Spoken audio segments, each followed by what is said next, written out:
Punjabi radio USA ਸੁਣ ਰਹੇ ਦੇਖ ਰਹੇ ਸਾਡੇ ਸਾਰੇ ਹੀ ਸਰੋਤਿਆਂ ਤੇ ਦਰਸ਼ਕਾਂ ਨੂੰ ਜੀ ਆਇਆਂ ਨੂੰ ਪਿਆਰ ਭਰੀ ਸਤਿ ਸ੍ਰੀ ਅਕਾਲ। ਸੋ ਤੇ ਪ੍ਰੋਗਰਾਮ ਜਿਹੜਾ ਅੱਜ ਦਾ ਲੈ ਕੇ ਹਾਜ਼ਰ ਹੋ ਚੁੱਕੇ ਹਾਂ ਇਸ ਮੌਕੇ ਤੁਹਾਡੇ ਨਾਲ ਅਪਡੇਟ ਫਾਰਮਿੰਗ। ਮੈਂ ਰਾਜਕਨਵੀਰ ਸਿੰਘ ਤੇ ਮੇਰੇ ਨਾਲ ਅਪਡੇਟ ਫਾਰਮਿੰਗ ਪ੍ਰੋਗਰਾਮ ਦੇ ਵਿੱਚ ਅੱਜ ਗੱਲਬਾਤ ਕਰਨ ਦੇ ਲਈ ਜੁੜ ਚੁੱਕੇ ਨੇ ਆਲਮੰਡ ਬੋਰਡ ਆਫ ਕੈਲੀਫੋਰਨੀਆ ਤੋਂ ਅਭੀ ਕੁਲਕਰਨੀ ਜੀ। ਇਹਨਾਂ ਦੇ ਨਾਲ ਆਪਾਂ ਪਹਿਲਾਂ ਵੀ ਇੱਕ ਵਾਰੀ ਗੱਲ ਕੀਤੀ ਸੀ ਕੁਛ ਵੀਕ ਪਹਿਲਾਂ, ਮਹੀਨਾ ਪਹਿਲਾਂ। ਟ੍ਰੇਡ ਇਸ਼ੂਜ਼ ਦੇ ਪ੍ਰਿੰਸੀਪਲ ਇਹ ਐਕਸਪਰਟ ਨੇ। ਹੋਰ ਜਿਹੜੇ ਚੀਜ਼ਾਂ ਜਿਹੜੀਆਂ ਚੱਲਦੀਆਂ ਹੈ, ਖਾਸ ਕਰਕੇ ਨਵੀਆਂ ਮਾਰਕੀਟਸ ਫਾਈਂਡ ਕਰਨੀਆਂ, ਉਹ ਸਾਰੀਆਂ ਚੀਜ਼ਾਂ ਨੂੰ ਲੈ ਕੇ ਇਹ ਆਲਮੰਡ ਬੋਰਡ ਦੇ ਨਾਲ ਕੰਮ ਕਰਦੇ ਆ। ਸੋ ਅਭੀ ਕੁਲਕਰਨੀ ਜੀ, ਵੈਲਕਮ ਟੂ ਦ ਸ਼ੋ। ਸਤਿ ਸ਼੍ਰੀ ਅਕਾਲ, ਜੀ ਆਇਆਂ ਨੂੰ ਜੀ। थैंक यू राजकरण जी, फिर से बुलाने के लिए बहुत बहुत शुक्रिया और आपके सभी सुनने वालों को और आपको सत श्री अकाल जी। ਆਪਣੇ ਨਾਲ ਅਭੀ ਕੁਲਕਰਨੀ ਜੀ ਇਸ ਟਾਈਮ ਜਸਬੀਰ ਸਿੰਘ ਸਿੱਧੂ ਜੀ ਉਹ ਵੀ ਜੁਆਇਨ ਕਰ ਰਹੇ ਆ ਪੰਜਾਬੀ ਅਮਰੀਕਨ ਗਰੋਵਰਸ ਗਰੁੱਪ ਤੋਂ। ਉਹ ਵੀ ਆਪਣੇ ਨਾਲ ਇਸ ਪ੍ਰੋਗਰਾਮ ਦੇ ਵਿੱਚ ਗੱਲਬਾਤ ਦੇ ਵਿੱਚ ਜੁੜਨਗੇ। ਜਸਬੀਰ ਭਾਜੀ, ਜੀ ਆਇਆਂ ਨੂੰ, ਸਵਾਗਤ ਹੈ, ਸਤਿ ਸ਼੍ਰੀ ਅਕਾਲ ਜੀ। ਰਾਜਕਰਨਵੀਰ ਜੀ ਤੇ ਸਾਰੇ ਸਰੋਤਿਆਂ ਨੂੰ ਅਭੀ ਸਤਿ ਸ਼੍ਰੀ ਅਕਾਲ। सत श्री अकाल। ਸੋ ਕਈ ਜਿਹੜੇ ਇਸ ਟਾਈਮ ਚਰਚਾਵਾਂ ਜਿਹੜੀਆਂ ਉਹ ਚੱਲ ਰਹੀਆਂ ਆ ਰੀਸੈਂਟਲੀ ਜੋ ਕੁਝ ਹੋਇਆ ਉਹਦੇ ਬਾਰੇ ਵੀ ਆਪਾਂ ਚਰਚਾ ਕਰਾਂਗੇ। ਪਰ ਉਸ ਤੋਂ ਪਹਿਲਾਂ ਆਈ ਥਿੰਕ ਜਸਬੀਰ ਭਾਜੀ ਆਪਾਂ ਜਿਹੜੇ ਅਭੀ ਕੁਲਕਰਨੀ ਜੀ ਤੋਂ ਇਹ ਪੁੱਛਦੇ ਹਾਂ, ਗੱਲਬਾਤ ਜਿਹੜੀ ਉਹ ਕਰਦੇ ਹਾਂ, ਜਿਹੜਾ federal marketing order almond board of California, ਇਸ ਦੀ ਪ੍ਰੈਜ਼ੈਂਸ ਕਿੱਦਾਂ ਆ, ਕਿਸ ਆਧਾਰ ਦੇ ਉੱਤੇ ਜਿਹੜਾ ਆਲਮੰਡ ਬੋਰਡ ਆਫ ਕੈਲੀਫੋਰਨੀਆ ਇਸ ਮੌਕੇ ਲੀਗਲੀ ਜਿਹੜੇ ਆਪਾਂ ਗੱਲ ਕਰਦੇ ਹਾਂ ਵੀ ਕਿੱਦਾਂ ਇਹ ਹੋਂਦ 'ਚ ਆਇਆ, ਕਿੱਦਾਂ ਇਹ ਬਣਿਆ, ਕਿਹੜੇ ਮਾਰਕੀਟਿੰਗ ਆਰਡਰ ਦੇ ਅੰਡਰ ਆ, ਤੇ ਇਹਦੇ ਬੇਸਿਕਲੀ ਕੋਰ ਕਨਸੈਪਟ ਕੀ ਆ, ਕੀ ਜਿਹੜਾ ਇਹ ਕਰਦਾ ਹੈਗਾ ਆ। ਸੋ ਅਭੀ ਕੁਲਕਰਨੀ, ਜੇ ਤੁਸੀਂ ਥੋੜਾ ਜਿਹਾ ਸਾਨੂੰ ਇਸ ਦੇ ਬਾਰੇ ਥੋੜਾ ਬੈਕਗਰਾਊਂਡ ਜੇ ਤੁਸੀਂ ਦੱਸ ਸਕਦੇ ਆ ਤਾਂ। जी जी बिल्कुल। तो जैसे ये जो फेडरल मार्केटिंग ऑर्डर का जो सिस्टम है, ये बहुत यूएसए में यूनिक है। Sorry, go ahead. बाकी और कंट्रीज में आपको ऐसी सिस्टम नहीं दिखाई देगी।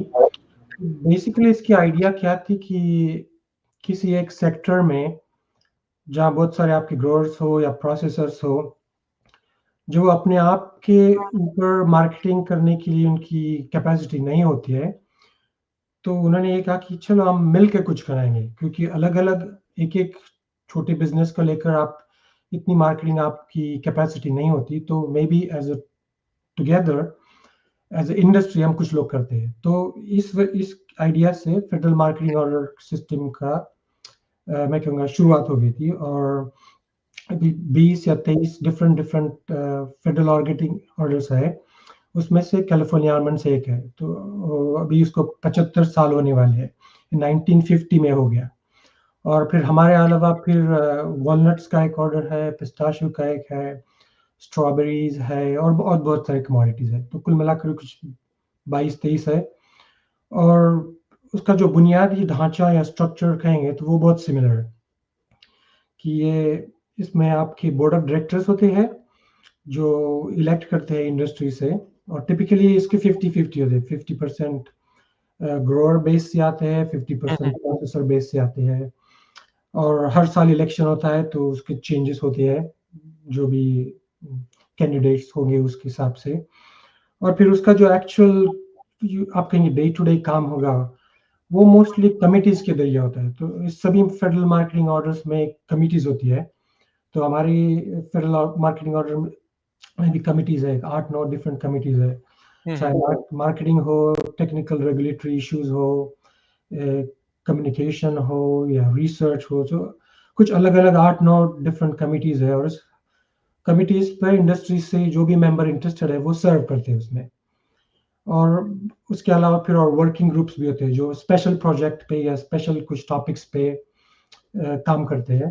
तो कुल मिलाकर ऐसे 200-250 लोग हैं जो इंडस्ट्री से जो अपना टाइम वॉलंटियर करते हैं। ये सैलरी पोजीशन ऐसी नहीं है। इंडस्ट्री मेंबर्स अपना अपना बिजनेस संभाल के अपना टाइम वॉलंटियर करते हैं इस कमिटीज में काम करने के लिए या वर्किंग ग्रुप में। और फिर जो भी कुछ समस्या हो या टॉपिक्स हो या कुछ डिसीजन लेना हो तो ये कमिटीज थ्रू जाते हैं। तो जो भी इंफॉर्मेशन आती है उनके सामने वो डिस्कस करते हैं कि भाई इंडस्ट्री के लिए क्या बेहतर होगा, इस हिसाब से वो डिसीजन लेते हैं और फिर वहाँ से कमिटी से लेकर ये डिसीजन बोर्ड ऑफ डायरेक्टर्स के यहाँ पे लाया जाता है और फिर बोर्ड उस पर डिसीजन लेता है, फाइनल डिसीजन। तो ये सब बेसिक कंसेप्ट है। और हमारे जैसे कैलिफोर्निया आलम्स के बाकी की जो फेडरल मार्केटिंग ऑर्डर है उनका भी इसी तरह से फंक्शनिंग होता है। ठीक है। ਜਸਵੀਰ ਭਾਜੀ ਇੱਕ ਤਾਂ ਆਪਣਾ ਕੈਮਰੇ ਦਾ ਐਂਗਲ ਥੋੜਾ ਜਿਹਾ ਸੈੱਟ ਕਰ ਲਿਓ ਤੇ ਅਭਿਜੀਤ ਕੁਲਕਰਨੀ ਜੀ ਜਿੱਦਾਂ ਤੁਸੀਂ ਦੱਸਿਆ ਵੀ 50% grower 50% processor so right now ਜਿਹੜੀ like main question ਜਿਹੜਾ ਆ ਰਿਹਾ ਹੈ ਇੱਕ ਖਾਸ ਕਰਕੇ growers ਦਾ ਉਹਨਾਂ ਦਾ ਇਹ ਆ ਵੀ we don't see our representation ਉੱਥੇ ਸਾਨੂੰ ਸਾਡੀ ਜਿਹੜੀ representation ਆ ਉਹ ਦਿਖ ਨਹੀਂ ਰਹੀ। ਤੁਸੀਂ ਜਦੋਂ ਕਹਿੰਦੇ ਆ ਵੀ ਇਲੈਕਸ਼ਨਸ ਦੇ ਨਾਲ ਹੁੰਦਾ ਆ ਇਹ ਇਹਨਾਂ ਦਾ ਇੱਕ ਨਾਲ ਇਸ਼ੂ ਆ ਵੀ ਜਿਹੜੇ ਬੋਰਡ ਦੇ ਉੱਤੇ ਇਸ ਟਾਈਮ ਲੋਕ ਬੈਠੇ ਨੇ they are not elected, they are selected. So doesn't it like disqualify them being a marketing order ਦਾ ਜੋ ਇੱਕ ਗੱਲ ਆ ਉਹਦੇ ਤੋਂ ਇਹ ਬਾਹਰ ਨਹੀਂ ਜਾ ਰਹੀ ਹੈ ਗੱਲ like doesn't it go out of that marketing order emphasis be it has to be selected 50% growers and they don't see their representation. देखिए मैं फ्रस्ट्रेशन तो समझ सकता हूँ कि आपके जो भी लिसनर्स है या जो भी व्यूअर्स है, और मैं एक बात पहले बताऊं कि मैं टेक्निकल रेगुलेटरी अफेयर्स में प्राइमरीली काम करता हूं। तो ये जो मार्केटिंग ऑर्डर वाले सब्जेक्ट है उसमें शायद मुझे पूरी इंफॉर्मेशन ना हो क्योंकि मैं उसमें एक्सपर्ट नहीं हूं। तो जो इंफॉर्मेशन नहीं वो मैं आपको बाद में आकर भी आपको बता सकता हूं। लेकिन ब्रॉडली देखी जाए तो इसमें से जो प्रोसेस होता है हर साल जो तो इलेक्शन होता है, इसमें से जो यूएसडी इसका इलेक्शन हैंडल करती है, वो सभी लोगों को बैलेट्स भेजती है। जो भी इंटरेस्टेड लोग हैं वो अपना नाम वहाँ डाल सकते हैं कि मुझे as a board of directors के लिए इलेक्शन लड़ना है। और फिर जो भी जितने सारे भी कैंडिडेट्स हो तो उनके सारे नाम और जो बैलेट्स होता है वो सेपरेटली कंप्लीटली यूएसडी के थ्रू हैंडल होते हैं। उसमें आलमंड बोर्ड के स्टाफ का कोई हिस्सा नहीं होता क्योंकि वो इंडिपेंडेंट रखना चाहते हैं। तो यूएसडीए इसको हैंडल करते हैं और फिर जो भी बैलेट्स आते हैं वापस रिटर्न उसका काउंटिंग भी यूएसडी के थ्रू होता है। तो वो भी फिर एबीसी की नहीं होता, वो यूएसडीए काउंट करती है और वो फिर अनाउंस करती है कि जो भी डिसीजन होता है वोटिंग के हिसाब से कि ये इतने कैंडिडेट्स थे उनको इतने इतने वोट्स मिले, तो जो भी है वो उस तरह से इलेक्ट हो जाते हैं। तो ये उनका ब्रॉड प्रोसेस है। अब उसको आप इलेक्शन कहेंगे या सिलेक्शन ये तो मुझे पता नहीं, लेकिन ये प्रोसेस है। ओके ठीक है जी। सो आपने जिदा ਤੁਸੀਂ ਇਹ ਚੀਜ਼ ਜਿਹੜੀ ਉਹ ਦੱਸੀ ਆ but I think this issue came up in the last meeting too जो मीटिंग हुई last time pretty heated exchange, one of the directors using a cuss word towards the farmers. It's not going to go well with the farmers or anybody. Like for a director to say something like that, not appreciated by anyone. So what were the next steps? So, जब growers वहाँ पे पहुंचे हैं ਉੱਥੇ ਗਏ ਨੇ ਆਪਣੇ issues ਨੂੰ ਉਹਨਾਂ ਨੇ ਰਿਪਰੈਜ਼ੈਂਟ ਕੀਤਾ ਜੋ ਉਹਨਾਂ ਨੇ ਇਸ਼ੂਜ਼ ਨੂੰ ਗੱਲ ਦੱਸਿਆ। So what were the steps taken by ABC next? So what is next they are doing right now to satisfy these growers? Right. तो एक बात मैं कहना चाहूँगा, तो डिसएग्रीमेंट तो सभी इंडस्ट्रीज में होते हैं, उसमें कोई दो राय नहीं। क्यों मैं इससे पहले कैलिफोर्निया वॉलनट्स में 10 साल काम किया था, वहाँ पे भी डिसएग्रीमेंट थे। और यहाँ पे हमारी इंडस्ट्री में देखिए आप कितने 7,600 से लेकर 8,000 ग्रोवर थे टोटल, उतने ही ओपिनियन मिलेंगे। तो ये राइट तो वो जो हुआ वो कुछ ठीक नहीं हुआ मेरे पर्सनल ओपिनियन में। मैं वहाँ बिल्डिंग में था नहीं उस दिन, लेकिन बहुत सारे लोगों की तरह मैंने ऑनलाइन ज्वाइन कर लिया था और फिर बाकी लोगों के साथ भी मैं देख रहा था वो कुछ चल रहा था। और जाहिर है कि इमोशन कुछ चल रहे थे, उसमें से कुछ कहा सुनी हो गई हो। और लेकिन उस मेरे ख्याल से उसकी वजह ये थी कि जो फोरकास्ट आई थी दो वीक्स पहले, उसका कुछ मार्केट असर हो गया और उसको लेकर नास रिपोर्ट ग्रोवर कुछ ठीक नहीं होते हैं। वो जाहिर है, आपको अगर कुछ डिसएग्रीमेंट्स है तो आप जरूर लाइए, आपके ये आपका बोर्ड है बिल्कुल। और लेकिन उसकी भी प्रोसेस होती है, क्योंकि ये जो नैस की प्रोसेस है ये बहुत साल से चल रही है। ये ऐसा नहीं कि इस साल की शुरू हो गई। हर साल वो इसी उनका जो कैलेंडर होता है, तो वो पहले मेरे ख्याल से मार्च या अप्रैल में उनका फर्स्ट फोरकास्ट आता है और फिर अगस्त में उनका दूसरा आता है। और बेसिकली वो ये हर साल यही करते रहते हैं। उनकी सिस्टम होती है कि तो नेस्ट जो है नेशनल एग्रीकल्चर स्टैटिस्टिक सर्विस, ये यूएसडी की एक एजेंसी है, ओके जो इंडिपेंडेंट एजेंसी। यूएसडी के अंदर बहुत सारी छोटी छोटी एजेंसीज है जो स्पेसिफिक काम के ऊपर फोकस करती है। तो नैस का काम इसके लिए है कि यूएस एग्रीकल्चर के बारे में जितनी भी इंफॉर्मेशन हो वो इकट्ठा करे और उसके बारे में रिपोर्ट पब्लिश करे। तो वो मेरे ख्याल से 400 से लेके 500 रिपोर्ट हर साल पब्लिश करते हैं डिफरेंट कमोडिटीज के लिए। और इसकी वजह यह है कि यूएस गवर्नमेंट और जो सेनेटर्स है या कांग्रेसमैन है, वो इस इंफॉर्मेशन को लेते हैं पॉलिसीज के लिए, कि देखिए कि भाई क्या चल रहा है हमारे यूएस एग्रीकल्चर में, कुछ चेंजेस चाहिए या अगर कुछ क्रॉप्स को मदद चाहिए या कुछ, ये न्यूज़ देखते हैं और उसकी बेसिस होती है ये नैस की रिपोर्ट्स। तो ये बहुत सारी क्रॉप्स के लिए, सिर्फ कैलिफोर्निया आलमंड्स के लिए, बहुत सारी और क्रॉप्स के लिए भी ये रिपोर्ट करते हैं। जैसे मैंने अभी कहा, मैं कैलिफोर्निया वॉलनट्स के यहाँ 10 साल पहले काम किया करता था। वहाँ पे भी नैस हर साल ऐसे ही रिपोर्ट रिलीज करती थी। और मेरे ख्याल से अभी नेक्स्ट वीक या 2 वीक में वॉलनट्स की भी फोरकास्ट आएगी अभी। तो फिर देखेंगे उसका क्या फोरकास्ट है, उसकी क्या। तो ये कोई नई बात थी नहीं कि इन्होंने ये फोरकास्ट रिलीज की थी। हाँ, इस बार टाइमिंग ऐसी थी कि पिछले 3-4 साल से हम देख रहे थे कि मार्केट के ऊपर जो प्रेशर चल रहा था, पहले कोविड था, फिर आपको शिपिंग लॉजिस्टिक क्राइसिस हुआ कुछ साल के लिए, फिर इन्फ्लेशन चलता रहा और कुछ ना कुछ चलता रहा, तो उसके लिए प्राइस के ऊपर कुछ नेगेटिव प्रेशर था और फाइनली प्राइसेस ऊपर जाने लगी थी। ये टाइमिंग अनफॉर्चुनेट था, लेकिन ऐसा नहीं कि जानबूझ के ऐसा किया, क्योंकि कुछ लोगों का जो ओपिनियन मैंने सुन रहा था, ऐसा लग रहा था उनको ओपिनियन कि ये जानबूझ के ऐसा किया है और स्पेकुलेशन ये वर्ड जा रहा था आगे पीछे। तो मैं ऐसा नहीं मानता, क्योंकि हर साल इसी टाइम पे इसी कैलेंडर डेट्स के वो हर साल रिलीज करते हैं।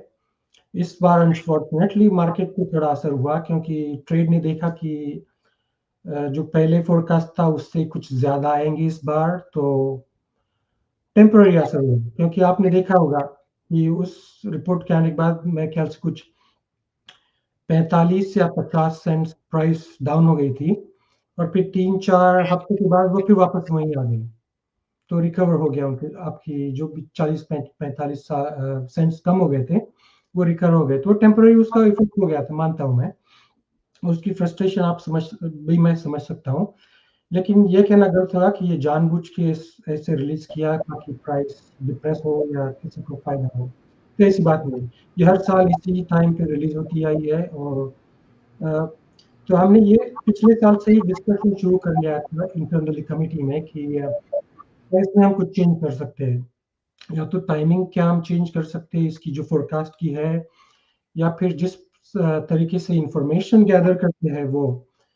तो अभी ऐसा है कि नैक का उनका अपना-अपना स्टाफ होता है, वो कैलिफ़ोर्निया में सभी जगह जाते हैं, फिर वो सैंपल्स इकट्ठा करते हैं कि इस सैंपल में कितने कैलिफ़ोर्निया आलमंड ट्रीज़ थे, तो हर ट्रीज़ में एवरेज कितने आलमंड्स थे, उनकी एवरेज साइज़ क्या थी, उनका एवरेज वज़न कितना था।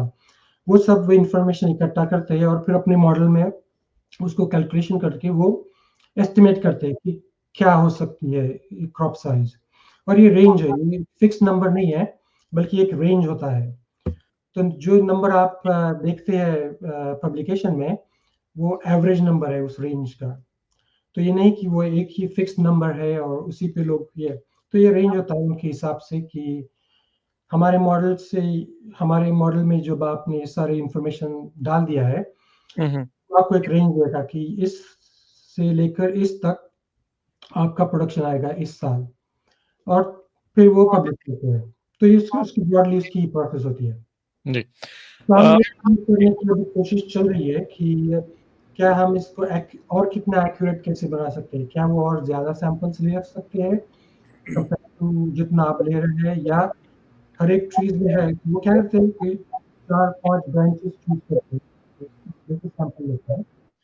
तो क्या वो 4-5 से ज़्यादा और लेंगे, तो उससे एक्यूरेसी कैसे बढ़ती जाए? तो इसकी सारी जो डिस्कशन है, वो पिछले साल से ही शुरू हो गई थी, क्योंकि आपकी ग्रुप पहले नहीं थी इसके बारे में कुछ सवाल खड़े करने के लिए, तो इस बारे में चर्चा चल रही थी। ਜਸਬੀਰ ਭਾਜੀ ਲਾਈਕ ਜੇ ਤੁਸੀਂ ਇਸ ਚੀਜ਼ ਦੇ ਵਿੱਚ ਥੋੜਾ ਪਿਚ ਇਨ ਕਰਨਾ ਚਾਹੋਗੇ, ਜਿੱਦਾਂ ਅਭੀ ਕੁਲਕਰਨੀ ਜੀ ਜਿੱਦਾਂ ਕਹਿ ਰਹੇ ਆ ਵੀ ਮਾਰਕੀਟ ਬਾਅਦ ਦੇ ਵਿੱਚ ਸਟੇਬਲ ਹੋ ਗਈ, do you find it the same ਵੇ ਕਿ ਗਰੋਵਰਸ ਨੂੰ ਇਸ ਚੀਜ਼ ਇਹ ਲੱਗ ਰਿਹਾ ਵੀ ਜਿਹੜਾ ਪ੍ਰਾਈਸ ਘਟਿਆ ਸੀ ਉਹ ਵਾਕਿਆ ਹੀ ਉੱਥੇ ਤੱਕ ਉਹ ਪਹੁੰਚ ਗਿਆ, ਲਾਈਕ ਤੁਸੀਂ ਇਹਨਾਂ ਦੀ ਇਸ ਅਸੈਸਮੈਂਟ ਨਾਲ ਐਗਰੀ ਕਰ ਰਹੇ? ਨਹੀਂ ਰਾਜਕਰਨ ਵੀ ਜੇ ਅਸੀਂ ਨਾ ਐਟ ਦਾ ਹਾਈਐਸਟ ਲੈਵਲ ਦੇਖੋ ਵੀ what happened over the last several years, है ना, फार्मर की इकोनॉमिक सिचुएशन हमेशा ही डाउनग्रेड हो रही है ना। जो फार्मर 3 सेंट भी पे करता, 75 million to 80 million 90 million dollar budget है जो आलमंड बोर्ड को देता है। जो मार्केटिंग ऑर्डर है वो सब सही है, पर उसकी इम्प्लीमेंटेशन सही नहीं है। जो डायरेक्टर्स की बात करते हैं ना 5 and 5, है ना, जो इवन ब्लू डायमंड के भी है वो भी पॉइंटेड है, इलेक्शन नहीं हो रहा।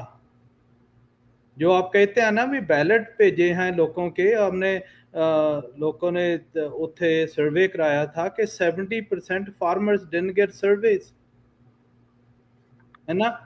जो ये चल रहा है ना हाल तक, it's basically almond board, farmers ने कंप्लेन नहीं किया, आलमंड बोर्ड ने टोटली नेग्लेक्ट कर दिया। 75-80 मिलियन डॉलर पता नहीं कैसे किस पासे जा रहे हैं। That's the biggest issue. जो डायरेक्टर्स हैं वो every one of them is tied to a processor. They don't have a salary. Who are they going to listen to? They will listen to the owner who's paying them. जो उसको question करते हैं उसका answer नहीं है ना। Problem जो हमारे को मीटिंग आती है ना, ओवरनाइट 3 बिलियन अनाउंस करना बड़ा अच्छी बात है, पर it took 1.2 billion dollar out of the growers pocket. वो प्रोसेसर ने नहीं लूज किया, nor the traders, nor the buyers. In the last 2-3 weeks ये रौला ना पैता ना, this thing is gonna go on. हमेशा look at the pricing curve for the growers last 10 years, वो इतनी प्रेडिक्टेबल है, वो इतनी प्रेडिक्टेबल कैसे हो सकती है ये कोई उसको कवर पुल नहीं करता। प्रॉब्लम ये है कि everyone has to go pay their mortgage fees, taxes, उस price is the lowest। we totally hold almond board accountable करके हम तो उसको पे करते हैं ना। बिल्कुल बिल्कुल। ये ग्रोअर आलमंड बोर्ड के कस्टमर्स हैं, almond board is now listening to the growers, कोई बात नहीं सुन रहा। एग्जांपल्स देखो, I am not sure how much allocation is done to innovation, है ना। It's a shame. आजकल हमारी यील्ड 250 पाउंड एकड़ की घट चुकी है। This year it'll be down to 400 to 500 pound. Who is really responsible? Where did that money go? Did we hire the right doctors or the agronomists, the right people? कर रहे कि हम लोग सब सुते पे हैं, जल्दी basically whatever happens happens. These are very serious questions is to what is the almond board really doing. जो market की बात करते हैं 2.6 to 2.8 is last 7-8 years. Where did the 500 to 600 million dollar combined went? Market the growth हो नहीं रही. Almond board ने 5-7 years ago stood up and said this would be $3.5 billion market. The reason farmer planted the almonds, why did they misguide it? हमारे जो question है ना, ਹੁਣ हम basically try to meet up with Rob Clarice. After multiple requests, they don't want to meet. They don't want to listen to the farmers.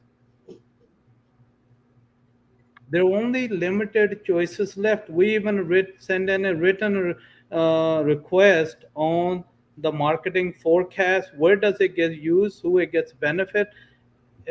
These are our questions from all the growers. ये answer नहीं होगे ना?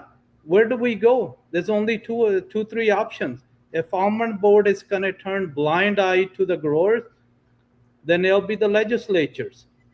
If it's not, then it's the legal law that has to be. So let's give Abhi some time. Do you want to respond? Abhi ਤੁਸੀਂ ਕੀ ਕਹਿਣਾ ਚਾਹੁੰਦੇ ਹੋ ਇਸ ਚੀਜ਼ ਦੇ ਉੱਤੇ? Like ਇਸ ਵੀਰ ਜੀ ਦੇ ਜੋ questions ਆ, ਜੋ ਉਹਨਾਂ ਦੇ concerns ਆ, like you're representing a board, like do you have any answers or any comments for that? देखिए आंसर सही है नहीं तो मुझे पता नहीं, क्योंकि बहुत इंपॉर्टेंट इश्यूज है. आपकी फ्रस्ट्रेशन मैं बिल्कुल समझ सकता हूँ सर. ये और ये मैंने लास्ट शो में भी यही कहा था कि पिछले जो 5-6-7 साल है ये सभी के लिए खराब थे, जो बहुत सारे फैक्टर्स थे. मैं आपकी फ्रस्ट्रेशन बिल्कुल समझ सकता हूँ और कुछ जो मुद्दे हैं मैं उनको एड्रेस करूंगा. जैसे कि आपने कहा बहुत सारे ग्रोअर्स को आप ये सर्वे मिले ही नहीं, तो इसके बारे में हम जरूर ये करेंगे कि टिपिकली ये जो होता है सर्विस यूएसडीए के थ्रू सेंड होते हैं, क्योंकि एबीसी के स्टाफ को इससे बाहर रखा जाता है ताकि ये कोई इन्फ्लुएंस ना कर सके. तो ये जो सारी इलेक्शन प्रोसेस होती है वो हमारे कंट्रोल से बाहर थर्ड पार्टी हैंडल करती है. और इसी वजह से who's the third party? कुछ नाम है or is the government, is it under USDA or? या मैं यूएसडीए को पूछ के बता सकता हूँ कि कौन है, लेकिन उनके थ्रू हैंडल होती है. Do they have all सारे almond growers के addresses वगैरह हैं? Because that also came into light that they don't have all the current addresses of all almond growers. Well, they are supposed to have it, क्योंकि ये सारी information जो होती है वो हर प्रोसेसर या हैंडलर के थ्रू यूएसडीए को जाती है. और जैसे मैंने पहले भी कह रहा था कि फेडरल मार्केटिंग और का स्ट्रक्चर क्या है, तो उसमें से एक बात ऐसी है, ग्रोअर की इंफॉर्मेशन जो भी है आपकी नेम एड्रेस वगैरह, बोर्ड को अलाउड नहीं है ये सारी इंफॉर्मेशन रखने के लिए. उसके पीछे लॉजिक ये था कि बोर्ड कोई अनडू इन्फ्लुएंस ना करे ग्रोअर्स पे. तो इस वजह से शुरू से ये इंफॉर्मेशन बोर्ड को नहीं दी जाती है. ये इनडायरेक्टली यूएसडीए के थ्रू आपको जाना पड़ता है. वो ये सारी इंफॉर्मेशन रखती है और वही इलेक्शन हैंडल करती है. उनके थ्रू बैलेट्स जाती है और वो फिर बैलेट्स काउंट करते हैं. तो उसके जो डिटेल्स है मैं यूएसडीए से पूछ के निकाल सकता हूँ नेक्स्ट टाइम के लिए कि उसकी प्रोसेस एग्जैक्टली क्या है, कौन ये थर्ड पार्टी है जो हैंडल करती है. लेकिन हमको इसमें इन्वॉल्व नहीं किया जाता है ताकि हमारा कोई इन्फ्लुएंस ना हो. और तो अगर इसमें से अगर ग्रोअर्स को नहीं मिल रहे हैं तो ये सीरियस बात है. तो फिर हम डेफिनेटली यूएसडी को ये इशू रेज कर सकते हैं कि भाई ये 50% लोगों के बैलेट्स क्यों नहीं मिल रहे, कि आपके पास इनकी इंफॉर्मेशन नहीं है या गलत एड्रेस है या क्या हो रहा है. अभी Kulkarni ji, like you are on the technical side as well. जब आप नैस की आपने जब बात की भी, how do they collect the data, does that come under your umbrella? No, ये इंडस्ट्री सर्विसेज का जो डिपार्टमेंट है उसके थ्रू जाता है. तो ब्राइस स्पाइशर और टिम बर्मिंगहैम वो जो है वो उनका डिपार्टमेंट है. Do you like advise them how should it be taken? जी, आप एडवाइस करते हैं भी कैसे डाटा लेना चाहिए, how to put in the numbers, like what's the correct way, how do they innovate or how do they better it? ये no जी नहीं, ये हमारे कमेटी के बाहर है. जो उनकी अपनी कमेटी है AQFSF, ओके, उस कमेटी के अंदर ये सारे डिस्कस होंगे या हो सकते हैं. तो मेरा उसको डायरेक्टली उससे कोई कांटेक्ट नहीं है उनके डिपार्टमेंट से, ये उनके थ्रू होता है और फिर ब्राइस कोऑर्डिनेट करते हैं कि जो भी डेटा आया है उसको आपके मॉडल में इनपुट किया जाता है। लेकिन मैं जैसे कहा मेजॉरिटी वर्क जो होता है वो नेस का इंडिपेंडेंटली होता है, तो उसका स्टाफ भी उनका है, वहाँ में आलमंड बोर्ड के स्टाफ का कोई उनसे कोई कनेक्शन नहीं है। वो जाते हैं जितने भी स्टेट में उनके साइट्स है वहाँ पे जाते हैं, सैंपल कलेक्ट करते हैं, उसकी जो भी डेटा है वो अपने आप उनका जो मॉडल है उसमें वो इनपुट करके उनकी इंफॉर्मेशन रिलीज हो जाती है।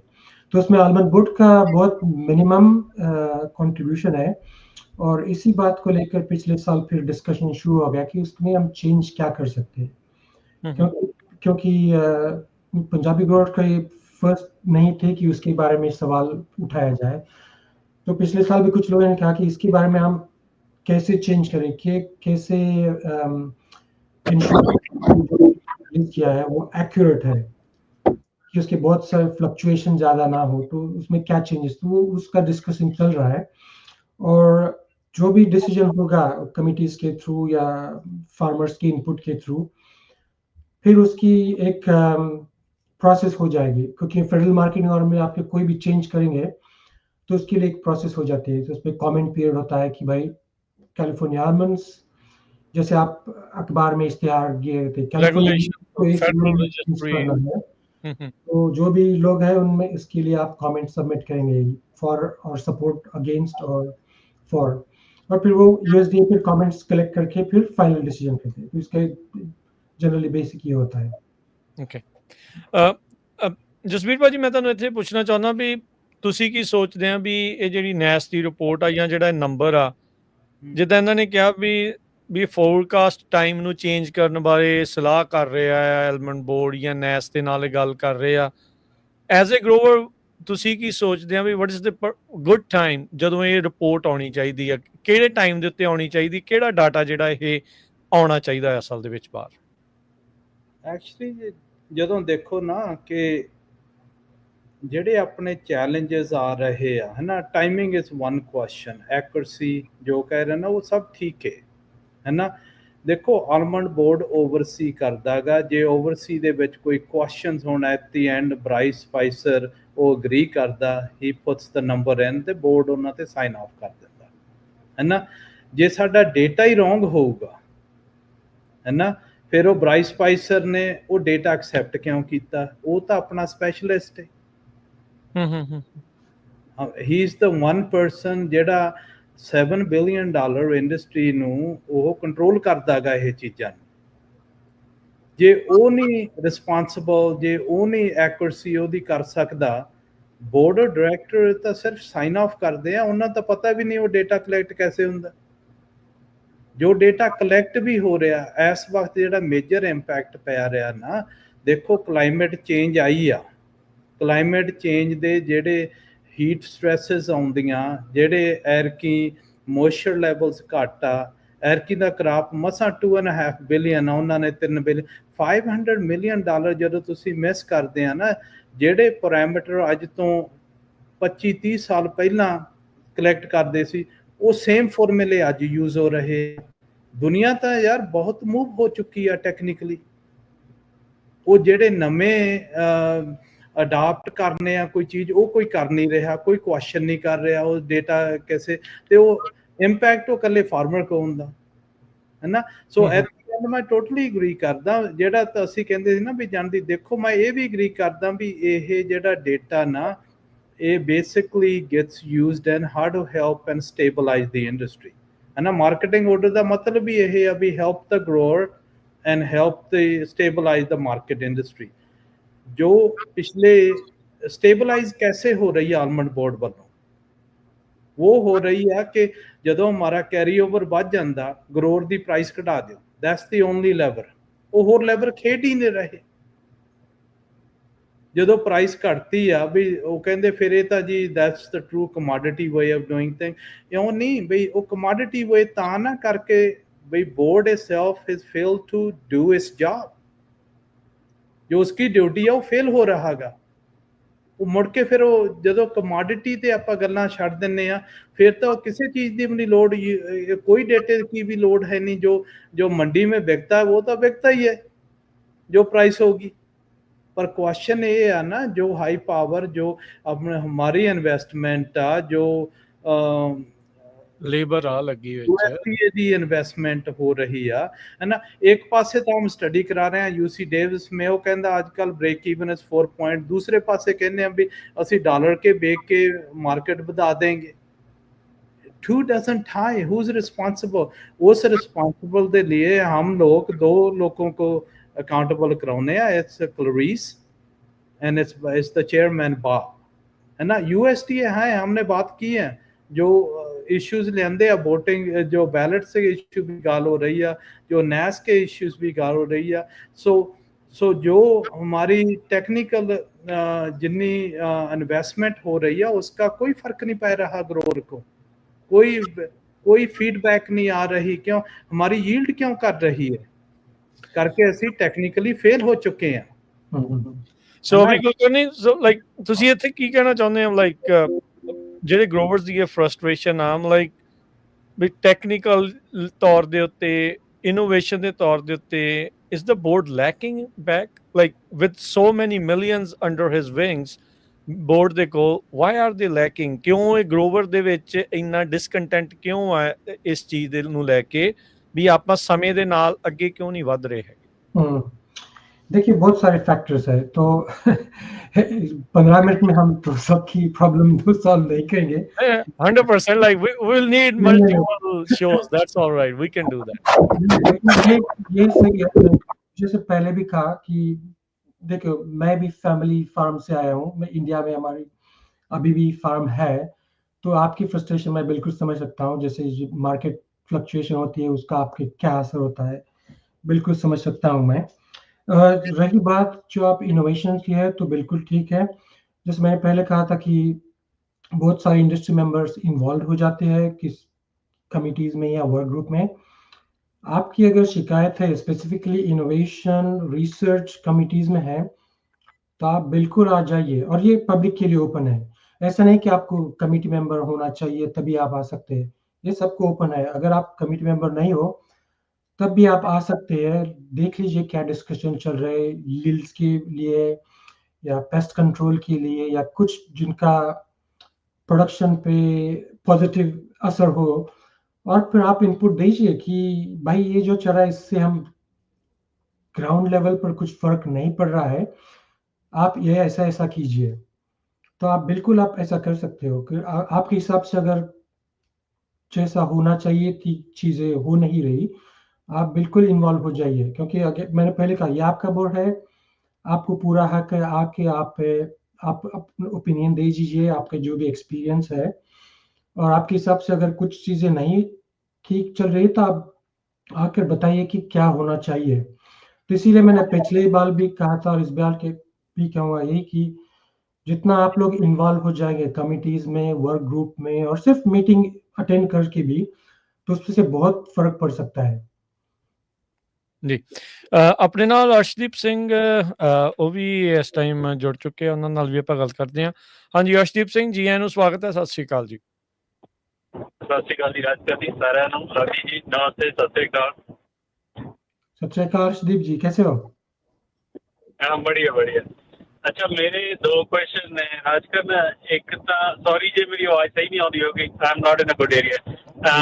एक तो क्वेश्चन हैगा जरा अभी के डेफिनेटली कैन आंसर है ना, ट्रेड वो हैगा भी ਜਿਹੜੇ ट्रेड ਦੇ इशू ने राइट नाउ है ना, ਵੀ ग्रोअर ਕਿਵੇਂ ਫੀਲ ਸਿਕਿਉਰ ਕਰ ਸਕਦਾ ਇਨ ਫਿਊਚਰ, ਕਿਉਂਕਿ ट्रेड ਤਾਂ ਕਿਸੇ ਵੀ ਵਕਤ ਫਲਿਪ ਕਰ ਸਕਦਾ ਹੈ ਨਾ, ਜਿਵੇਂ ਐਤਕੀ ਹੋ ਗਿਆ ਸਾਡੇ ਨਾਲ ਸਿਚੁਏਸ਼ਨ ਬਣ ਗਈ ਆ। ਤੇ ਆਲਮੰਡ ਬੋਰਡ ਵਿੱਚ ਕੀ ਰੋਲ ਆ ਵੀ ਜਿਹੜਾ ਉਹ ਜਿਹੜੇ ਇੰਪੈਕਟ ਨੇ ਗਰੋਅਰਸ ਨੂੰ ਵੀ ਇਹਨਾਂ ਤੇ ਨਾ ਪਵੇ, ਜਿਹੜੇ ਨੈਗੇਟਿਵ ਇੰਪੈਕਟ ਆ ਟ੍ਰੇਡ ਦੇ ਨਾ। ਦੂਜਾ ਕੁਐਸਚਨ ਮੇਰਾ ਸੀਗਾ, ਸ਼ਾਇਦ ਤੁਸੀਂ ਆਲਰੇਡੀ ਗੱਲ ਕੀਤੀ ਹੋਵੇ ਡਿਮਾਂਡ ਨੂੰ ਲੈ ਕੇ, ਹੈ ਨਾ। ਉਹ ਮੇਰਾ ਇਕੱਲੇ ਦਾ ਕੁਐਸਚਨ ਨਹੀਂ ਹੈਗਾ, it's I get multiple calls from multiple growers, ਹੈ ਨਾ।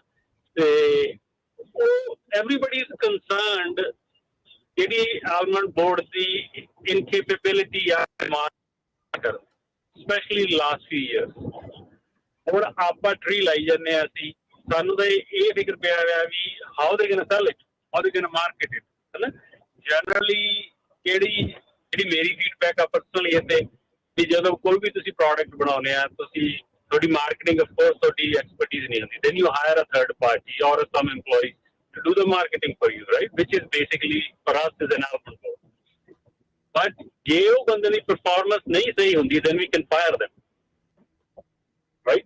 We don't have that option to fire the almond board to do our marketing right now. All the performance they base we are at that point, है ना?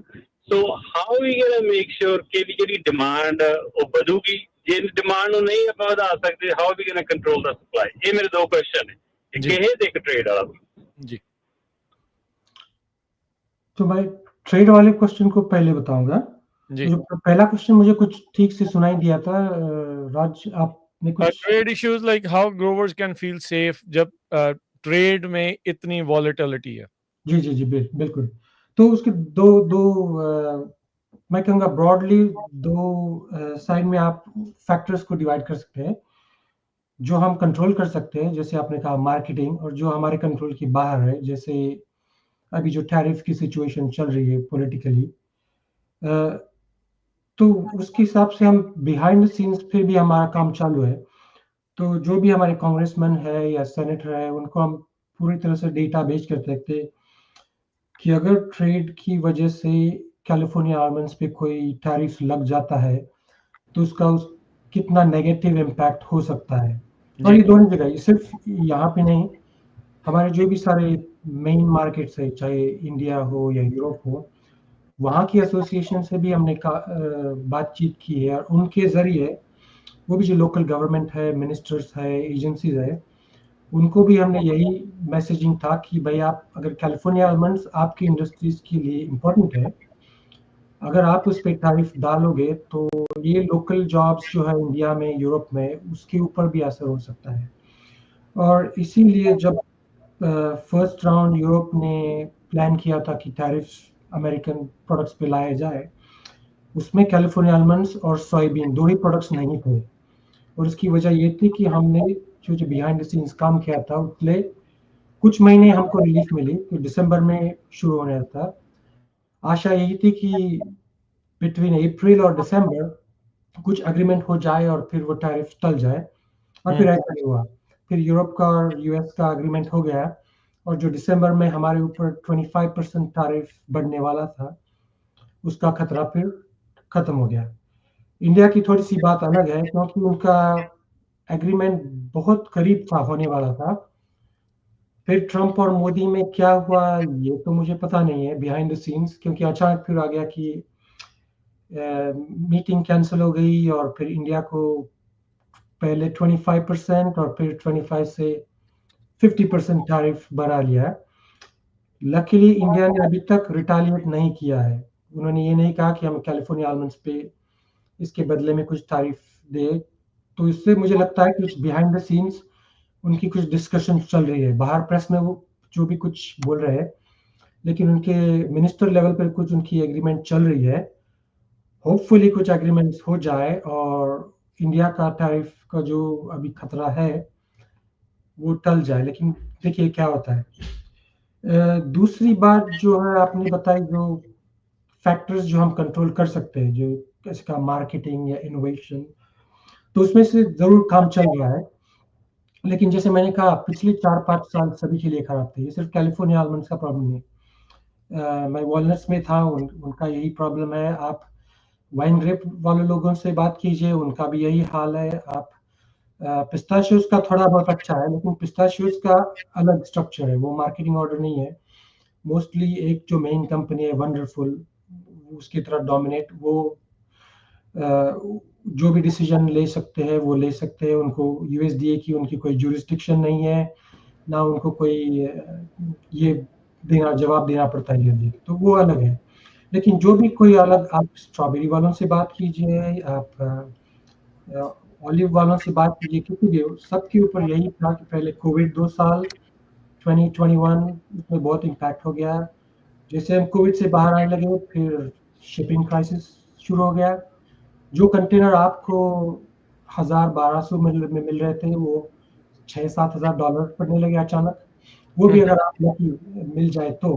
कुलकर्णी जी, वो तो अब 2-3 साल पुरानी बात है। हम like if everybody is dying and वो हम कहें भी हम भी मर रहे हैं, so how does that make नहीं, इट? ऐसी बात नहीं। वो जो क्यूमुलेटिव फैक्टर्स होने लगे, क्योंकि ऐसा नहीं कि ये खत्म हो गया फिर दूसरा, ये ओवरलैपिंग होते होते आ गया है, फिर इन्फ्लेशन शुरू हो गया और फिर ऐसे होते होते 4-5 साल लगे। तो उसकी जो कलेक्टिव इम्पैक्ट है वो अभी भी हम महसूस कर सकते हैं।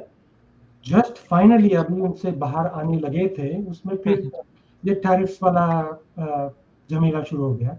तो ऐसा है कि कुछ ना कुछ हो रहा था। अगर मान लीजिए परफेक्ट वर्ल्ड में 2020 में पैंडेमिक में नहीं होता और कुछ नहीं होता, तो शायद सिचुएशन बहुत अच्छी होती। लेकिन हम ये पूरी तरह से इग्नोर नहीं कर सकते कि हाँ, ये हो गया 2022 और 23 में। लेकिन मार्केट ऐसा होता है कि आपको 1-2 साल तक उसका इम्पैक्ट होते रहता है। चाहे फिर पैंडेमिक हो या कुछ और हो, या ज़्यादा प्रोडक्शन हो या कम प्रोडक्शन हो, उसका इम्पैक्ट आपको 1-2 साल बाद में नज़र होता ही रहता है। सो एलमंड बोर्ड को पता है, like right now they know भी इसका इम्पैक्ट है।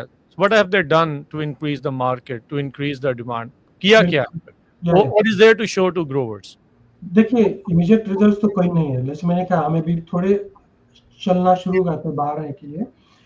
पहले हमने ये फोकस किया कि अब तक हम ट्रेडिशनल तरीके से मार्केटिंग कर रही थी, आलमंड एज इंग्रेडिएंट बस, क्योंकि पास्ट में ऐसा हमारे लिए बहुत अच्छा था, ज़्यादा कोई मार्केटिंग करने की डिमांड नहीं थी बस। लेकिन अब सिर्फ आलमंड्स ही नहीं, बाकी के जो नट्स हैं या ड्राइड फ्रूट है, उन सभी की भी प्रोडक्शन बढ़ गई। वो उन लोगों से हमको कॉम्पिटिशन हो गई।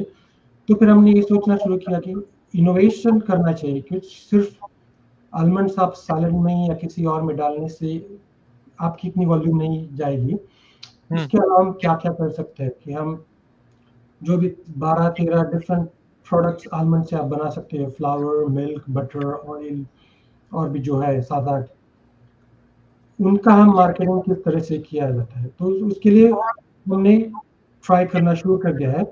ज़ाहिर है उसका इम्पैक्ट इमीडिएटली आप शुरू नहीं है, क्योंकि ये सिर्फ पिछले 1-2 साल से उसमें काम करना शुरू कर दिया। तो ये देखना है कि कैसे डिफरेंट टाइप्स के प्रोडक्ट्स हम डेवलप कर सकते हैं आलमंड्स को लेके। दूसरी बात, जो हम हमारे ट्रेडिशनल मार्केट से उससे बाहर जाके और दूसरे कौन-कौन से नए मार्केट है जहाँ हम जा सकते हैं, तो इस हिसाब से फिर हमने ब्राज़ील को देखना शुरू कर दिया, इंडोनेशिया को देखना शुरू कर दिया, मोरक्को और टर्की। क्योंकि ट्रेडिशनली ये 4 मार्केट हमारे टॉप 10 में भी नहीं थे, अगर आप डेटा देखोगे एक 7-8 साल पहले। अब धीरे-धीरे ये टॉप 10 में आना शुरू हो गया। तो हमने ये देखा कि जो बड़े पॉपुलेशन वाले कंट्रीज जो है, जहाँ पे हमें पोटेंशियल है, तो उस कंट्रीज को हमने देखना शुरू कर दिया कि इसमें मार्केट क्या स्कोप है। क्योंकि जो हमारा एस्टेब्लिश मार्केट है यूरोप, ये एक मैच्योर मार्केट है, उसमें और पोटेंशियल है, लेकिन इतना नहीं जितना इंडिया में है या इंडोनेशिया में है या वियतनाम में है, जो ये नए मार्केट्स हम टारगेट करें। तो उस मार्केट में अभी एक्टिविटीज चालू है। हाल ही में जूली एडम्स, जो वाइस प्रेसिडेंट है आलमंड बोर्ड की, वो इंडिया में थी और उन्होंने एक मेमोरेंडम ऑफ एग्रीमेंट साइन किया। निफ्टिम नाम की इंडियन गवर्नमेंट की एजेंसी है एक, जो टेक्निकल ट्रेनिंग लोगों को देने के लिए करती है और स्मॉल बिजनेसेस। तो उनके साथ हमने ये एग्रीमेंट किया कि आलमंड्स को लेकर आप क्या कर सकते हो स्मॉल बिजनेसेस, जैसे बेकरीज हुई या और तो इस हिसाब से भी हमने देखना चाहिए कि जो नॉन कन्वेंशनल मेथड है हम वॉल्यूम मूव करने के लिए, तो वो कैसे कर सकते हैं। तो इसी टाइप के प्रोजेक्ट हम मोरक्को में भी करने शुरू करने हैं, क्योंकि मोरक्कन गवर्नमेंट का ये प्रोजेक्ट है, जो भी रूरल एरियाज में जो यूथ है उनको एम्प्लॉयमेंट के लिए कुछ बेकिंग के टाइप की जॉब्स के लिए वो प्रोजेक्ट है। तो हमने उनके भी साथ एग्रीमेंट कर लिया कि हम आपके साथ पार्टनरशिप करेंगे और इनको सिखाएंगे कि आप कैलिफोर्निया आलमंड्स कैसे इस्तेमाल कर सकते हो, जितने भी आपके वैरायटीज बेकिंग प्रोडक्ट्स हैं। तो ऐसे चल रहा है अभी सब। लेकिन सॉरी कुलकर्णी जी, जसबीर भाजी, ਤੁਸੀਂ ਕੀ ਉਮੀਦ ਰੱਖਦੇ ਆ, ਲਾਈਕ ਜਿੱਦਾਂ ਹੁਣ ਚਲੋ ਇੱਕ ਤਾਂ ਡਿਫਰੈਂਟ ਇਸ਼ੂਜ਼ ਆ, ਸਟਰਕਚਰ ਦੇ ਉਹ ਡਿਫਰੈਂਟ ਇਸ਼ੂਜ਼ ਆ, ਬਟ ਹੁਣ ਇਹ ਹੈਗੀ ਆ they are suppose to do marketing, demand ਵਧਾਓ ਤਾਂ ਜੋ ਜ਼ਿਆਦਾ ਜਿਹੜੀ ਕ੍ਰੌਪ ਆ ਹੋਵੇ ਕਿ ਐਜ਼ ਏ ਗਰੋਵਰ ਜਿਹੜੀ ਤੁਸੀਂ ਕੀ ਸੋਚਦੇ ਆ ਵੀ how should ABC be going through this, like ਕਿੱਦਾਂ ਤੁਸੀਂ ਸੋਚਦੇ ਆ ਵੀ ਇਹ ਜਿਹੜੀ ਤੁਹਾਨੂੰ ਤਾਂ ਪ੍ਰੋਡਕਸ਼ਨ ਵਧਾਉਣ ਨੂੰ ਕਹਿੰਦੇ ਆ, ਪਰ ਇਹ ਡਿਮਾਂਡ ਨੂੰ ਕਿੱਦਾਂ ਵਧਾਉਣ ਦੇ ਲਈ ਕੀ ਕੰਮ ਕਰ ਸਕਦੇ ਆ, ਤੁਹਾਡੇ ਕੀ ਇਸ ਦੇ ਵਿੱਚ ਵਿਚਾਰ ਨੇ?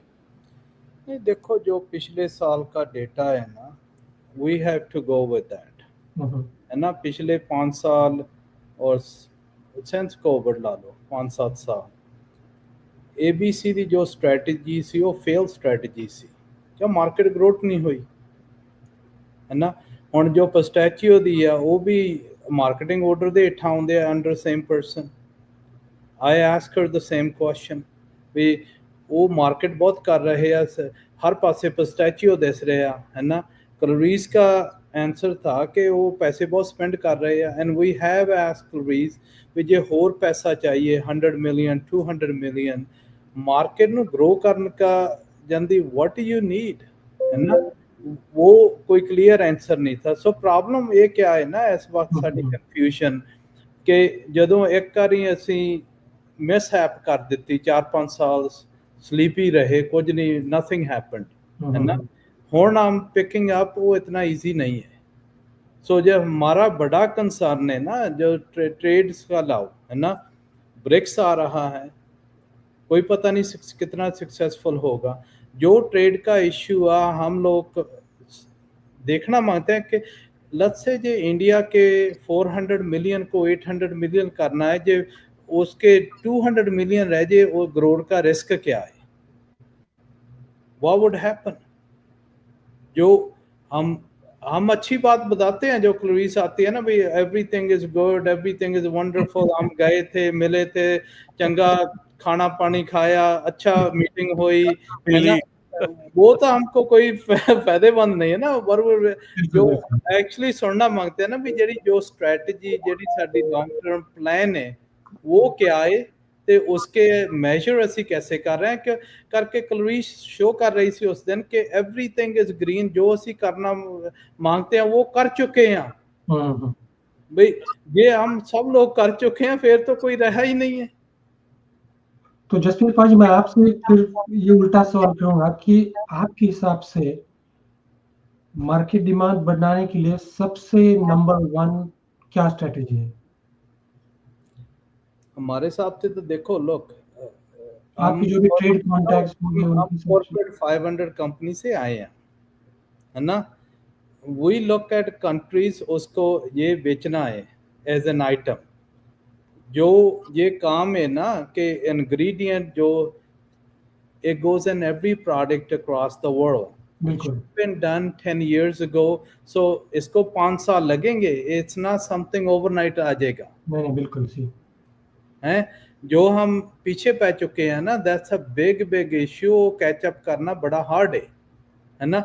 दूसरा ये है कि लोग जब हमने प्रोजेक्ट किया corporate 5, we hired a R&R firm जिसने आके काफ़ी नए आइडियाज़ दिए हैं। सो हमारा हम सोच रहे हैं कि आलमंड बोर्ड के वही आदमी है, उसका सेम ही सोचे, same he, it doesn't matter ਤੁਸੀਂ ਕਿੱਥੋਂ ਸਟਾਰਟ ਕਰੋ, your end conclusion is the same।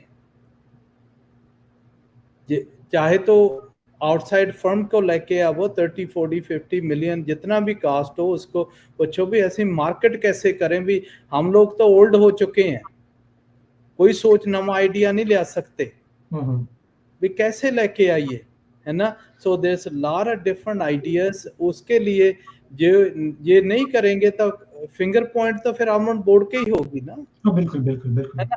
जो ट्रेड इश्यूज है हमारे को आज बिगेस्ट इश्यू है कि इंडिया के लस से टैरिफ 25% आलमंड से 50%, लाइक कल तो it's starting tomorrow, so far no deal हम ला रहे हैं ना। लेट्स से इंडिया पुट्स 25%, है ना। व्हाट इज द सर्वाइवेबिलिटी जो हम लोग देख रहे हैं ना, 25% इंडिया का होगा, डॉलर प्राइस ग्रोथ की होगी, बिल्कुल, है ना। वी वुडंट इवन नो कि जेडे ये नॉन ह्यूमन कंजम्पशन भी इतनी ये एनिमल्स भी साडे बादाम खा लेंगे, ਇੰਡੀਆ ये है ਇੰਡੀਆ ਗਾਵਾਂ ਨੇ ਬਦਾਮ ਖਾ ਲਏ ਭਾਈ ਦੁੱਧ ਵੀ ਨਹੀਂ ਪੀਣਾ जो इंडिया में होता है ना, जो आलू के साथ और छड़के में फेंक देते हैं, हमारा भी ये होगा। सो स्ट्रेटजी चाहिए जो कि ग्रोवर्स उसके बीच पार्टिसिपेशन हो, है ना, जो थर्ड पार्टीज हैं, जो एक्सपर्ट्स हैं, जो इस काम में है ना। सो हम सोच रहे हैं कि हमारा जो आलमंड बोर्ड है ना, वो नहीं कुछ कर सकता करके तो वो क्या आप समझ सकते हैं जसप्रीत जी करनी जी कुछ करके दिखाना पड़ेगा, ऐसी है बात। तो जसप्रीत सर, क्या आप, तो आपके ओपिनियन में हमारी जो मार्केटिंग स्ट्रेटजी है, और मैं ये आप सिर्फ इंफॉर्मेशन के लिए पूछ रहा हूँ, क्या हम ये बहुत प्ले सेफ कर रहे हैं, इतने एग्रेसिव नहीं है जितना होनी चाहिए? बहुत सेफ खेल रहे हैं करके, जो जितना सेफ खेल रहे हैं उतना ग्रोअर फ्रस्ट्रेटेड हो रहा है ना। They need to see results. देखो जे ਅਸੀਂ डिमांड नहीं बता सकते ना, almond board should say out भी हमारी डिमांड 2 to 2.5 बिलियन है भी, प्लीज इस तो बाद कोई आलमंड ना प्लांट करो। टॉक टू कांग्रेस, जो तुम कांग्रेसमैन से बोलते हैं ना, असी भी, हम लोग भी बोलते हैं, we least have a common pitch. जो सीक्रेट्स है ना, walls has to come down. हम लोग तो सिर्फ ट्रांसपेरेंसी मांगते हैं, बिल्कुल बिल्कुल हेल्प करना मांगते हैं भी, इंडस्ट्री सरवाइव करे। जो जितने ये ब्लॉक्स हैं उतनी फ्रस्ट्रेशन आती है, उतना मीडिया में जाके हमारा इमेज अच्छा नहीं है ਜੀ ਕੁਲਕਰਨੀ ਜੀ, ਹੁਣ ਜਿੱਦਾਂ ਇਹਦੇ ਵਿੱਚ ਫਰਸਟ੍ਰੇਸ਼ਨ ਦੇ ਵਿੱਚ, ਹੁਣ ਜਿੱਦਾਂ ਕਲਾਈਮੇਟ ਚੇਂਜ ਦੀ ਗੱਲ ਕੀਤੀ ਸੀ ਜਸਬੀਰ ਜੀ ਨੇ, so there is a growing divide between farmers and cities, you know, like जो रहते हैं शहर में, जो रहते हैं रूरल अर्बन, या बिल्कुल, yeah, rural urban, they see like almonds as wastage of water, like here the whole industry is surviving on it. There's so many families surviving on these practices. बिल्कुल। What has ABC done to negate that negativity? तो शायद मेरे ख्याल से, मुझे पता नहीं कि उस बोर्ड मीटिंग में क्लरिस ने जिक्र किया था, इस टाइप की जो सेंसिटिव टॉपिक्स होते हैं, जैसे वाटर हो या पेस्टिसाइड, अगर आप डायरेक्टली हेड ऑन जाओगे मीडिया के अगेंस्ट, तो आप उतना ही उनको ज़्यादा और इन्फ्लेम करोगे टॉपिक। तो इस हिसाब से हमने क्या किया कि जो भी इम्पोर्टेंट पब्लिकेशंस हो, उनको ये दिखाया जाए कि एक्चुअल यूज़ क्या है। क्योंकि अगर हम जाएंगे कि ये इन्होंने जो कहा वो ठीक नहीं है, तो उससे जो भी वो कहेंगे वो नेगेटिव, उसको और ज़्यादा पब्लिसिटी मिलती है, लोग कहेंगे हाँ बिल्कुल बिल्कुल आलमंड्स और वाटर्स, ये उनका कुछ इक्वेशन ठीक नहीं है। तो इस हिसाब से हमने और बहुत सारे पब्लिकेशन डेवलप किए जो दिखाते हैं कि actually almonds one of the lowest water usage है, one of the, not lowest कहूँगा, लेकिन नॉट वेरी हाई पेस्टिसाइड। तो इस जो भी सारे सेंसिटिव टॉपिक्स है, उनके लिए हमने बहुत सारे पब्लिकेशन डेवलप किए और शेयर करते हैं, सिर्फ डेवलप नहीं किए। जो भी मीटिंग्स हो, जो भी कॉन्फ्रेंसेस हो, जो भी सेनेटर या कांग्रेसमैन, जो पॉलिसी मेकर्स है, उनके सामने ये सभी इंफॉर्मेशन हमने पेश ऑलरेडी करना शुरू कर दिया कि आप जो भी सुन रहे होंगे, लेकिन फैक्ट्स ये है, ये डेटा है जो थर्ड पार्टी ने कलेक्ट किया है, और उससे साफ दिखाई देता है कि एक्चुअली आलमंड्स वाटर के यूज़ के हिसाब से इतने हैवी यूज़र नहीं है। और फिर हमने ये भी दिखाना शुरू किया, जो भी हमारे लोकल कांग्रेसमैन है या सेनेटर है, आपके डिस्ट्रिक्ट में आलमंड्स के लिए, आलमंड्स के ज़रिए इतने सारे जॉब्स सपोर्ट करते हैं, और इसकी वजह ये है। और इस, अगर आपकी एजेंसी और जो भी एजेंसी है, उन्होंने अगर इस पर रिस्ट्रिक्शन डालना शुरू कर दिया, तो आपके डिस्ट्रिक्ट में जॉब्स के ऊपर नेगेटिव इम्पैक्ट हो सकता है। तो ये हमने सारे ये इंफॉर्मेशन शेयर करना शुरू कर दिया। जाहिर है ऐसी बातें हम प्रेस से शेयर नहीं करेंगे, क्योंकि फिर प्रेस में और कुछ शुरू हो जाएगा। तो ये indirectly one on one basis पे सारी इंफॉर्मेशन शेयर करना शुरू हो जाता है। Okay. ਸੋ ਟਾਈਮ ਵੀ ਆਪਣੇ ਅੱਜ ਦੇ ਪ੍ਰੋਗਰਾਮ ਦਾ ਜਸਬੀਰ ਜੀ ਕੁਲਕਰਨੀ ਜੀ ਜਿਹੜਾ ਉਹ ਸਮਾਪਤ ਹੋ ਗਿਆ। ਬਟ ਆਈ ਥਿੰਕ ਜਸਬੀਰ ਜੀ ਨੇ ਜਿਹੜੀ ਗੱਲ ਆਖੀ ਸੀ ਵੀ almond board need to advise, should we plant more almonds or should we get rid of them? what's the actual demand and how much we should supply. So people are not in between. They are not in a dilemma. Should we grow it or should we not grow it? So I think Albert need to come clean on this. They need to have correct, accurate numbers so farmers can actually plan their future accordingly. बिल्कुल जी, बिल्कुल। ਜੀ so thank you Jasbir ਭਾਜੀ, thank you ਅਭੀ ਕੁਲਕਰਨੀ ਜੀ, ਤੁਸੀਂ ਆਏ ਤੇ ਇਸ ਪ੍ਰੋਗਰਾਮ ਦੇ ਵਿੱਚ ਹਿੱਸਾ ਲਿਆ। ਧੰਨਵਾਦ ਸਭ ਨੂੰ, ਸਤਿ ਸ਼੍ਰੀ ਅਕਾਲ ਜੀ। सत श्री अकाल।